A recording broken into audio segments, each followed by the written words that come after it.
मलिक साहब आप तो फरमाइएगा, वो कहाँ है? दावे वो भी नहीं हुए और हैं ना। जो अभी यही तो मैं जमानतें हुई हैं नदीम मलिक दोनों साहब के ऊपर आपको आपकी कह रहा राय हूँ, वो जानना नहीं चाहता हुआ हूँ। है। पहले ये 33 बिलियन के ऊपर राय दे दें।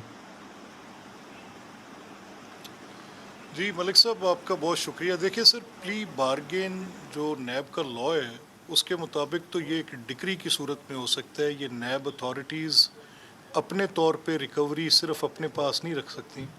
इसका जो लॉ और प्रोसीजर है वो ये है कि जब कोई एक अक्यूज़्ड जो ये कह दे कि जी ठीक है, मैं मेरे ख़िलाफ़ मुकदमा ना चलाएं और मैं ये पैसे आपको दे रहा हूँ, तो फिर नैब अथॉरिटीज़ जो हैं, इन्वेस्टिगेटर्स, वो पाबंद हैं उसको नैब कोर्ट में ले जा के उसकी डिक्री जारी करवाने की। तो जब वो डिक्री कराते हैं तो उसमें जो अलेज्ड ऑफेंस है उसकी तफसील और फिर जो आपने उसको रिटर्न किया है उसकी तफसील दोनों नैब जज के सामने रखे जाते हैं और वो फिर एक प्ली बार्गेन की डिक्री पास करते हैं। तो वो प्ली बार्गेन की प्रोसीडिंग तब कंप्लीट होती है। इसके साथ ये बड़ा इम्पॉर्टेंट है कि ओरिजिनली क्योंकि ये कहा गया कि ये प्रोसीड ऑफ क्राइम है, तो अगर ये प्रोसीड ऑफ क्राइम है तो उसकी तफसीलात, वो प्रोसीड ऑफ क्राइम क्या कोई पब्लिक फंड्स की एम्बेजलमेंट्स हैं या सिंध गवर्नमेंट के कोई ऐसे मंसूबे हैं जिनमें से, जैसे अभी आपने ग्रीन ट्रैक्टर स्कीम की बात की, तो अगर उसमें से कुछ प्लंडर हुआ है या कुछ शुगर फैक्ट्रीज़ की जो एक कैंपेन चली, मुझे नहीं पता उसके अंदर हकीकत कितनी थी कितनी नहीं थी, लेकिन बारकैफ अगर कहीं गवर्नमेंट के फंड्स की एम्बेजलमेंट का सवाल है तो उसकी तफसील तो लाजमी तौर पे रिस्पेक्टिव असम्बलीज़ को, क्योंकि यहाँ एक बहुत बड़ी डायकॉटमी है, यानी जो प्रोविंशियल फंड्स हैं अगर उनमें कहीं मिस अप्रोप्रिएशन हो रही है तो फिर नैब तो एक वफाकी तफ्तीशी अदारा है, क्या वो पैसे सूबे को, सरदार नबील गबोल बिल्कुल दुरुस्त कह रहे हैं कि वो किस हेड में वापस कर रहे हैं, इसकी तफसीलात भी पब्लिक करनी बड़ी ज़रूरी।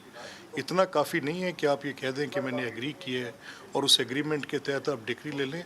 You actually have to show कि वो अमाउंट्स कौन सी हैं सर जो पहले आपकी तो वो प्ली रिसीवेबल्स थी बार्गेन की और तफसील पहले रिसीवेबल कौम के अमाउंट्स सामने कौन। रखनी पड़ेगी ना। 33 अरब की प्ली बार्गेन हुई है तो एब्सोल्युटली, दिस किन इज़ वेरी किन इंपॉर्टेंट। एलिगेशंस के अगेंस्ट, पता चले वहाँ 3300 किन अरब की किन इल्ज़ाम थी तो एलिगेशंस 33 पे अरब की प्ली ये बार्गेन है, वो तफसील तो बतानी पड़ेगी ना।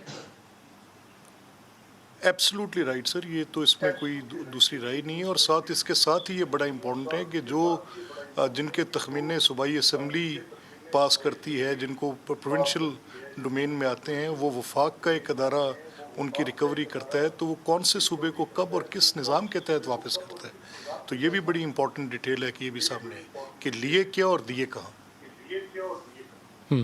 मलिक साहब जो ज़मानतें हुई अभी recently, Shahbaz Sharif, Khawaja Asif, so many others, वहाँ पर जो हमारी आला अदलिया के अहकामात हैं वो सामने रखे हैं, तो वहाँ तो लगता था कि नैब के पल्ले उन्होंने कुछ छोड़ा ही नहीं है। कभी वो कहते थे पॉलिटिकल इंजीनियरिंग का दायरा है, कभी कहते थे आपने बंदा ही गलत पकड़ा है, कभी उन्होंने कहा ये केस ही नहीं था बनता।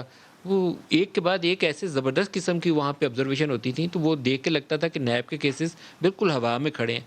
तो ये क्रेडिबिलिटी और रिकवरी दोनों को साथ मिला के कैसे देखें हम? मलिक साहब, ये देखिए सर, एक फ़ैसला, इसकी मैं थोड़ी सी आपकी इजाज़त से आपके सामने मैं एक इसकी तफसील ऐसे रखूँगा कि जब ख्वाजा साद रफ़ीक का फ़ैसला आया तो उसमें दो बातों के ऊपर अदालत का ज़्यादा इसरार था। एक तो ये था कि इसमें पॉलिटिकल इंजीनियरिंग, और दूसरा ये कि इसमें वो कौन सा ऑफेंस था जिसकी बुनियाद पर नैब ने वो इख्तियार इस्तेमाल किया जो नैब ऑर्डिनेंस में। तो उसका जवाब सुप्रीम कोर्ट तक कहीं नहीं आया। फिर उसी की कंटिन्यूटी में जब शहबाज साहब की बेल का फ़ैसला आया तो ये एक बड़ा आर्गूमेंट था गवर्नमेंट के सर्कल्स में और उनके नैब के प्रोसिक्यूटर्स की तरफ से, और वो ये था जी कि नैब क्योंकि ये पब्लिक ऑफिस होल्डर है, तो उन्होंने कहा ठीक है, पब्लिक ऑफिस होल्डर होना तो अपनी जगह पे दुरुस्त है, लेकिन कोई प्रोसीड ऑफ क्राइम भी तो पब्लिक ऑफिस होल्डर के ऊपर आपने एलिज करनी है। वो कहीं पे एलिगेशन सामने नहीं आई। फिर उसके बाद जब ख्वाजा आसिफ साहब का फ़ैसला आया तो वो एक स्टेप फर्दर आगे चला गया। उसमें उन्होंने कहा कि नैब के जो इख्तियारात हैं वो डिक्लेयर्ड, जो डिक्लेरेशंस ऑलरेडी उनकी एफबीआर के अंदर हैं, या वो तफ्तीश जो आपने की इस बुनियाद पे कि इनके ये अकाउंट्स जो हैं वो इनके पास रिसीवेबल्स जो थे वो बाहर से आए, तो अगर वो ऑलरेडी डिक्लेयर्ड थे और वो एफबीआर की डोमेन में जाने थे, तो चौथा नुक्ता उसमें कोर्ट्स ने, क्योंकि कोर्ट्स की एक जो एक कलेक्टिव जो इन्वेस्टिगेशंस के साथ, प्रोसिक्यूशंस के साथ जो एक रेशियो ऑफ जजमेंट होती है वो बड़ी मैटर करती है। तो रिसेंटली पिछले 6 माह के अंदर ये starting from Saad Rafique's case, then coming to Mia Shehbaz Sharif Saab's case, and then to Khwaja Asif Saab's case, and then to Ehsan Iqbal, and very pertinent is Shahid Khaqan's case, तो एक नई jurisdiction investigation जो तरतीब हुई इन 6 cases के अंदर वो ये था कि नैब ने अपने मैंडेट से एक्सेस किया। तो हमारा जो मौक़िफ़ था इस अभी तक इसमें कि नैब ने ऑन विच काउंट्स एक्सेस किया कि प्रोसीड ऑफ क्राइम नहीं है, अंडर द लॉ ये इन्वेस्टिगेशन ऐसे वारंटेड नहीं थी, और जो ऑलरेडी डिक्लेयर्ड क्या उन डॉक्यूमेंट्स हैं सारे केसेस के उनके अंदर ये ऊपर जो फैक्ट किसी और एस्टैब्लिश अदारे के डोमेन अदालत में के आते हुक्म हैं। से हो जाता है कि वो प्रोसीड्स ऑफ क्राइम नहीं है?